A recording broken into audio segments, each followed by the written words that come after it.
वालों से बात करो, मैं अपने बच्चों का एडमिशन कराना चाहता हूँ, तो कॉलेज वाला कहेगा पहले उसकी फीस जमा करना पड़ेगी, बाद में इसका एडमिशन होगा। अगर आप ये कहो मुझे दवाई चाहिए, तो डॉक्टर कहेगा पैसे पहले चाहिए, उसके बाद में तुझे दवाई मिलेगी। अगर आप कहोगे मुझे सफर करना है, तो टिकट वाला कहेगा पैसा पहले, टिकट बाद में मिलेगा। अगर आप कहीं आपको खेती का काम करना है, आप बीज लेने के लिए जाओ, तो बीज देने वाला कहेगा बीज बाद में, उसका पैसा पहले। आप कहोगे मैं बीज का पैसा तो दे रहा हूं, क्या खेती की गारंटी है? तो कहेगा नहीं। आप कहोगे कि मैं पैसा तो पहले दे रहा हूं, मेरे बच्चे की तालीम की गारंटी है? स्कूल वाला कहेगा नहीं। आप कहोगे डॉक्टर से मैं पैसा पहले दे रहा हूं, लेकिन क्या शिफा की गारंटी है? डॉक्टर कहेगा नहीं। मगर ज़कात का निजाम अल्लाह ने ऐसे बनाया कि अल्लाह पहले तुम्हें माल अता फरमा रहा है, और एक साल उस माल को खूब अच्छे से इस्तेमाल करो। एक साल के बाद अल्लाह आपसे कह रहा है कि अब ज़कात दो।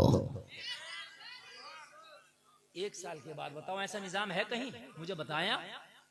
हर चीज में पैसा पहले, लेकिन ज़कात में माल पहले पैसा बाद में। तो निकालो कर अल्लाह ने मालिक के निसाब किया। बाज आदमी ऐसा होता मेरे भाइयों कि खुद तो निकल जाता, लेकिन वो जिंदगी में ज़कात नहीं निकाल पाता। खुद निकल जाता है वो, लेकिन ज़कात वो निकाल नहीं पाता। अगर ज़कात नहीं निकालोगे ना, जलसे में आने वालों बड़ा खतरनाक मसला है, बहुत खतरनाक है। तेरे घर वाले खाएंगे, तेरे बीवी बच्चे खाएंगे, सब ऐश करेंगे, लेकिन ज़कात तूने नहीं दी तो हिसाब तुझसे होगा, और बड़ा खतरनाक होगा। कब्र में पैर लटके पड़े हैं, कब्र में अगर मदरसे का कोई रसीद काटने पहुंचा तो जान निकल जाए। जान कहता बड़ा बेटा घर पे नहीं है, बाद में आइयो। अब छोटा बेटा घर पे नहीं है, अब्बा जी तुम्हारा जाने का टाइम हो रहा है, जो दे रहे हो दे दो अपने हाथ से। बड़ा बेटा और छोटे बेटे के चक्कर में रह जाओगे, तुम निकल जाओगे, सब बेटे मिलकर तुम्हें कब्रिस्तान में डालिएंगे। हाँ, और मरने के बाद फिर बड़े फल लाएंगे, बड़ी फातह कराएंगे। जितने फल मरने के बाद ला रहा है अब्बा की फातह में, इतना अगर जिंदगी में ले आता तो अब्बा बड़ा जवान और तंदुरुस्त दिखाई देता मरने तक। सही बात बता रहा हूं। कम से कम 10 तरह का फल है फातह में, और अब्बा जिंदा था, पसीने में हालत खराब थी। जिंदगी में तो ये भी नहीं देख रहा था कि अब्बा की हालत क्या, कम से कम आराम दे दूं इस अब्बा को। बुढ़ापे में भी खूब खेत पे जा रहे थे अब्बा, समझ रहे हैं आप? ये सेब इतने अंगूर और इतने अनार तूने पहले अब्बा को खिला दिए होते तो जिंदगी तो बरक़ है, जितनी है होना है, लेकिन अब्बा रहता हट्टा कट्टा है। मगर अब्बा का भी हाल क्या है कि अब्बा ने पूरी जिंदगी इस औलाद के लिए कमाया, जब बूढ़े हो गए, खांसी आने लगी और बिल्कुल सांस फूलने लगी, चलो अब बेटे हज की दरखास्त लगा दो। तो हज जवानों से तो हालत खराब हो जा, बूढ़े से हज हो रहा, अब वो वहां जाकर हो रहा, बिल्डिंग के बिल्कुल दरवाजे पर खड़ा, बात बिल्कुल अपने जो उसका कमरा, कह रहा मेरी बिल्डिंग खो गई। अबे तू खो गया, तेरी बिल्डिंग खो गई? बताओ मुझे।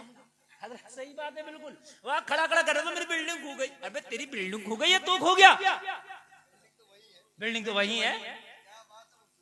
तो 60 साल के बाद तो यार होश वैसे भी खराब हो जा। गवर्नमेंट रिटायर कर देती है भाई, 60 साल हो गए, बिना रिटायर करो, घर बैठे बैठे खाते पीते रहो, दे रहे खर्चे ला। और यहाँ जा रहा हज करना। और जवानी में क्या कर रहा था तू? कि उस बेटे के लिए वहां मकान बनाया, उसके लिए वहां बनाया, उसके लिए वहां बनाया, उसके लिए कि इन बेटों ने क्या किया? अगर अल्लाह ने तुम्हें इस काबिल किया, तुम्हारी बदन में जान है, तो हज भी करो अपने पैसे से, बेटों के चक्कर में ना रहो। क्या पता कराए ना कराए, खुद करो। और ज़कात अगर वाजिब है तो खुद दो। किसी का सिक्का आ रहा तो उसका सिक्का दो। किसी का तुम्हारे पर कर्जा है तो दो। किसी का माल है तो दो। और हराम तरीके से बिल्कुल रोजी अपनी कारोबार करो मत। कोई नहीं है किसी का, ना कोई नहीं। ये बच्चे जी औलाद जिनके लिए तुम कर रहे हो ना, जो औलाद बचपन में औलाद बड़ी प्यारी लगती है, माँ बाप को भी औलाद को भी। बेटे कहते हैं अम्मा मेरी है बचपन में, दूसरा कहता नहीं मेरे हैं अब्बू। लड़ते हैं, मैं सोऊंगा अम्मी के पास, मैं सोऊंगा अब्बू के पास। और जब ये जवान हो गए, अब्बा बूढ़े हो गए, तो कहें अब्बा तेरे हैं।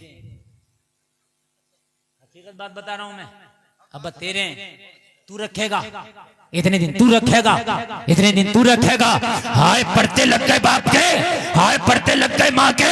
और जलसे में आने वालों यार कहाँ हो, जरा कान खोल के सुनो, अल्लाह ने तुम्हें पावर दी है तो अपने रहते रहते अपनी जिंदगी में सही काम कर जाओ। अपनी जिंदगी में क्या कर जाओ, सही काम कर जाओ। किसी का अगर हराम आए, मेरी माँ बहनों कान खोल कर सुनो, अगर तुम्हारा बेटा तुम्हारा शौहर हराम तरीके से कमाता और घर में लाता तो अपने शौहर से कह दो, और मेरे शौहर हम गोश्त नहीं दाल खा लेंगे, मगर हमारे बच्चों को खबरदार जो हराम के लुक़मे लेकर के आया, हलाल हलाल होना चाहिए, हलाल के लुक़मे होना चाहिए, हराम नहीं। जिस दिन तेरी रोजी पाक हो गई, तेरी नस्ल खुदा की कसम कभी तेरी बागी नहीं हो सकती, तेरी मुतियों फरमा बरदार होगी। ये नस्ल तेरी बागी नहीं हो सकती, लेकिन रोजी तेरी हलाल हो। और हलाल रोजी में अल्लाह बरकत भी फरमाता है। और हलाल रोजी में अगर अल्लाह चाहे तो इतनी बरकत कर दे, इतनी बरकत कर दे कि अल्लाह तुझे हलाल तरीके से कमाने पर करोड़पति भी बना सकता है, बना सकता अल्लाह। मुगलिया सल्तनत का एक बादशाह गुजरा है जिसका नाम है औरंगजेब, बहुत बड़ा बादशाह, मालूम है? इनकी दौरे हुकूमत में सच्चाई का ये आलम था, ये आलम था, ये आलम था। लोगों कान खोल करके सुनो, खुद बादशाह का ये हाल था कि टोपियां बना बना के अपने घर के खर्चे चलाता, कुरान शरीफ की किताबत करता और उन नुस्खों का हदिये के जरिए लोगों अपने घर का खर्चा चलाता। औरंगजेब के घर में कभी सिरका और कभी मसूर की दाल का पानी, ये एक तरीके का सालन होता, दोनों सालन कभी नहीं होता। जलसे में आने वालों इतना बड़ा बादशाह, लेकिन हाल ये था कि खाली टोपी बना बना के अपने घर का खर्चा चलाता। मैं ये नहीं कहता कि पैसा कमाना बुरी बात है, मगर ये जरूर कहता हूं कि पैसा कमाओ मगर हलाल तरीके से कमाओ। अरे यार एक बात बताओ, एक मछली समंदर में ऐसी है कि उसका एक वक्त का खाना हाथी के बराबर है, उसका कोई कारोबार नहीं, कोई बिजनेस नहीं, मगर अल्लाह उसे भूखा नहीं सोने देता। अल्लाह उसे भी खिलाता। तो मुझे बता, क्या तेरी दो रोटी अल्लाह तुझे नहीं खिलाएगा? अल्लाह तेरी किस्मत का भी तुझे खिला कर रहेगा।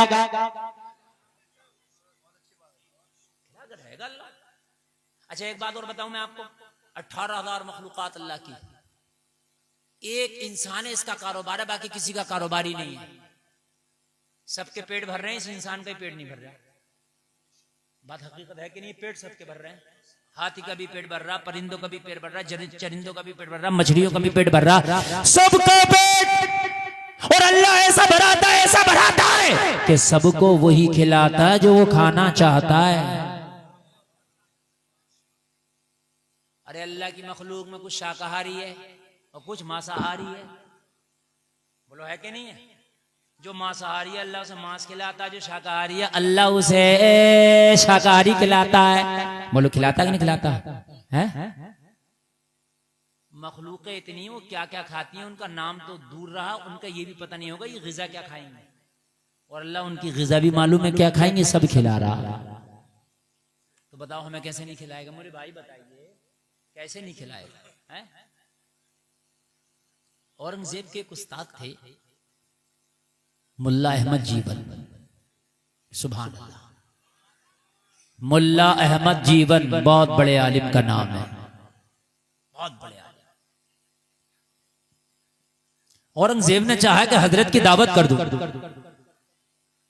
औरंगजेब ने दावत करके मुल्ला अहमद जीवन को खत भेजा, हुजूर आपकी दावत है, तशरीफ ले आए दिल्ली। हजरत भी हजरत ही थे। खत के जवाब में लिखा, औरंगजेब मदरसे में पढ़ाता हूँ, तेरे यहाँ आऊंगा तो छुट्टी होगी, और मदरसे की छुट्टी करना नहीं है, शाबान में मदरसे की छुट्टी पड़ेगी तो शाबान में तेरे यहाँ दावत खाने आऊंगा। सुभान अल्लाह बोल दो।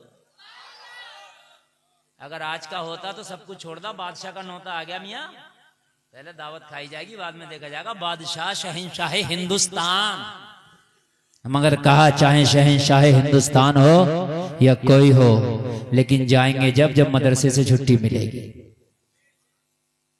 अच्छा बादशाह भी ऐसा था, आज का होता तो तकब्बुर वाला, घमंड वाला, तो कहता भाई जरा पकड़ के लाओ, ये मौलवी आया नहीं, इसे पकड़ के लाओ और वहीं से लठ्याती हुए लाना। हकीकत बता रहे हैं ना, आएगा क्यों नहीं? हम बादशाह। लेकिन बादशाह खुश हुआ। हजरत वाकई आपको अपनी जिम्मेदारियों का एहसास है। बादशाह ने शाबान में इंतजार किया। शाबान में लोगों जरा गौर करो, मुल्ला अहमद जीवन दिल्ली दावत के लिए पहुंचे। बादशाह के दस्तरखान पे बैठे। जलसे में आने वालों जरा कान खोल करके सुनो। बादशाह के दस्तरखान पे बैठे, 2 तरह का सालन आया। मसूर की दाल का पानी पतला और सिरका रखा गया और रोटी रखी गई। अब मुल्ला अहमद जीवन कभी बादशाह के चेहरे को देखता है और कभी दस्तरखान को देखता है। कहा, बादशाह क्या बात, ये मेरे साथ मजाक तो नहीं है? मुझे कहां से तूने बुलाया? मैं अमेठी से यहाँ दिल्ली आया हूँ। पता कितने दिन का सफर कर गया हूँ, कितनी मशक्कत से आया हूँ, कितनी परेशानियों से आया हूँ।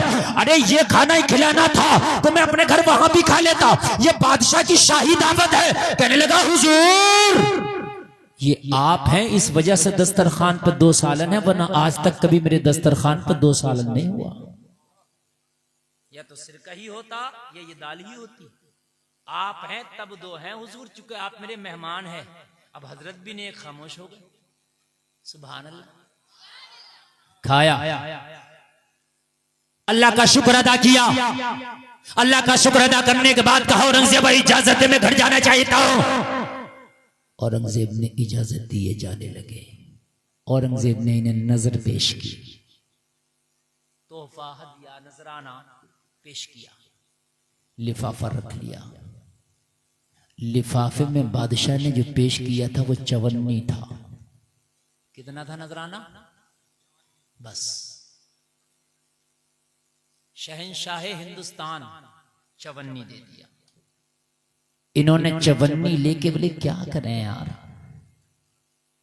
क्या करें? कपास का बीज खरीद लिया चवन्नी से। क्या खरीद लिया? कपास, ये रुई जो होती है, और वो जाकर खेती इसकी शुरू कर दी।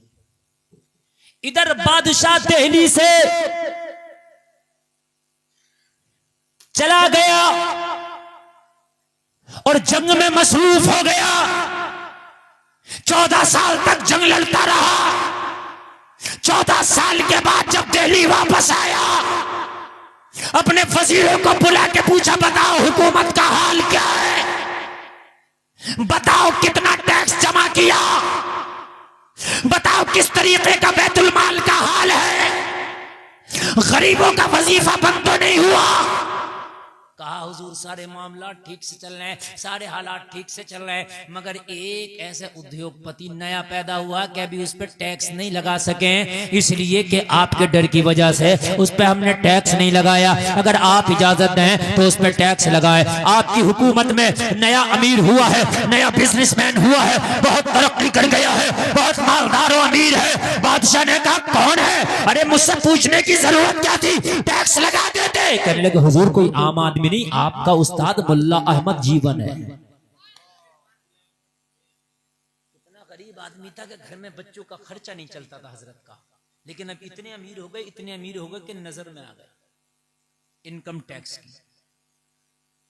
था नजर में इनकम टैक्स वाले डिपार्ट के, लेकिन उन पर क्यों नहीं लगाया?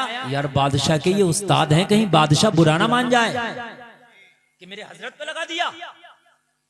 लेकिन यहां तो हाल ये है, एक ही सफ में खड़े हो गए महमूद अयास। ना कोई बंदा रहा, ना कोई बंदा नवाज। आज के जमाने में क्या होता है, अपना है तो कितने भी गुनाह वॉशिंग मशीन ने धुल दिया, और दूसरा